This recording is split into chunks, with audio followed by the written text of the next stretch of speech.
नमस्कार दोस्तों, कलयुग के चमत्कार संतों की वाणी में आप सबका स्वागत है।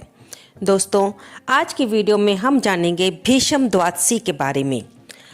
हम लोगों ने 1 फरवरी जिया एकादशी का व्रत रखा और द्वादशी के दिन सुबह उसका पारण किया।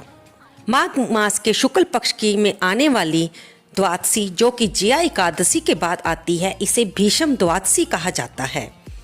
भीष्म द्वादशी का व्रत भी कुछ लोग रखते हैं। इस व्रत को रखना भी बहुत ही पुण्यदायी माना जाता है।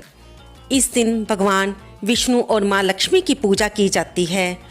विष्णु स्तोत्र का पाठ किया जाता है और भगवान की माँ लक्ष्मी सहित आरती उतारी जाती है। जो लोग इस दिन व्रत रखते हैं वे भगवान के मंदिर में जाकर दीपदान करते हैं और भगवान को फूल, फल, नैवेद्य, धूप, दीप अर्पित करते हैं और भगवान से अपनी मनोकामना पूर्ण करने की प्रार्थना करते हैं।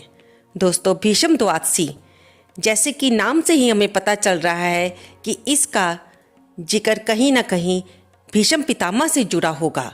ये सच है। आइए अब हम इसके बारे में आपको बताते हैं।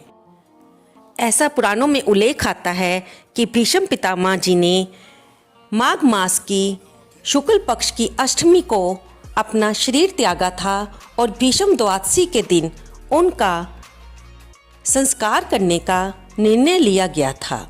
इसलिए इस दिन को बहुत ही पुण्यदायी माना जाता है और भीष्म पितामह की याद में ये दिन कुछ जगह पर उत्सव के रूप में मनाया जाता है।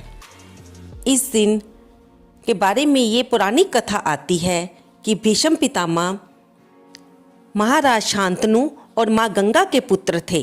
जब इनके बचपन का नाम देवव्रत था, जब इनका जन्म हुआ तो माँ गंगा इनको छोड़कर चली गई और शांतनु ने फिर इनका पालन पोषण किया। शांतनु माँ गंगा के जाने के बाद दुखी रहने लगे थे।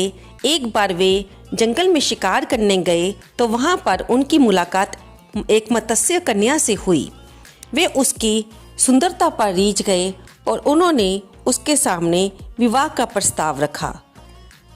तब उस मत्स्य कन्या के पिता ने राजा शांतनु से कहा कि वे अपनी पुत्री के विवाह उनके साथ तभी करेंगे जब वह उसकी पुत्री के पुत्र को ही राज्य का उत्तराधिकारी बनाया जाएगा।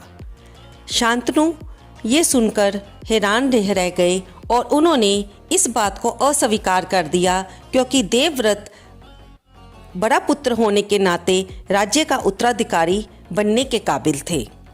लेकिन जब देवव्रत को पता चला कि पिता ने उनकी कारण दूसरा विवाह करने से इनकार कर दिया है, तब उन्होंने एक भीष्म प्रतिज्ञा ली कि वे आजीवन कुंवारे रहेंगे और वे राज्य की हस्तिनापुर राज्य की सेवा में हर समय प्रस्तुत रहेंगे और राज्य का उत्तराधिकारी शांतनु और उनकी दूसरी पत्नी के होने वाला पुत्र ही बनेगा। जब उन्होंने ये प्रतिज्ञा की तो इस प्रतिज्ञा के कारण उनका नाम भीष्म पड़ गया और फिर राजा शांतनु ने उस मत्स्य कन्या के साथ विवाह किया और जो कि बाद में सत्यवती के नाम से प्रसिद्ध हुई। तो दोस्तों, जब महाभारत का युद्ध हुआ और भीष्म पितामह बाण लगने के कारण बाण शैया पर लेटे तो उन्होंने अपनी इच्छा मृत्यु वरदान होने के कारण अपनी भगवान श्री कृष्ण के आगे ये इच्छा जगाई कि वे उत्तरायण में ही अपने प्राण त्यागेंगे। तब ऐसा माना जाता है कि उन्होंने माघ मास की शुक्ल पक्ष की अष्टमी के दिन अपनी देह का त्याग किया था, क्योंकि इस समय सूर्य उत्तरायण की तरफ थे और फिर उनका द्वादशी के दिन अंतिम संस्कार किया गया। तो दोस्तों, इसलिए ये दिन भीष्म द्वादशी के नाम से प्रसिद्ध है। कुछ लोग भीष्म पितामह के नाम पर तर्पण भी करते हैं, क्योंकि वे संतानहीन माने गए थे। इसलिए कुछ लोग उनके नाम के प्रति खुद को उनकी संतान समझकर उनके लिए तर्पण करते हैं। ये दिन पितरों के तर्पण के लिए भी बहुत ही पुण्यदायी माना जाता है।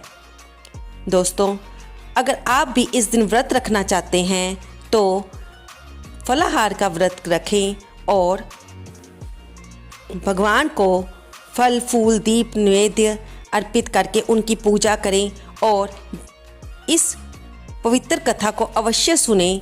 अगर आप ये व्रत नहीं भी रख रहे तो भी इस दिन ब्राह्मण को कुछ ना कुछ दान दें और इस कथा को सुने। इससे भी आपको अत्यंत पुण्य की प्राप्ति होगी। आपको ये चर्चा कैसी लगी? कृपया इसे लाइक करें, शेयर करें और कमेंट बॉक्स में जय विष्णु भगवान अवश्य लिखें। धन्यवाद दोस्तों।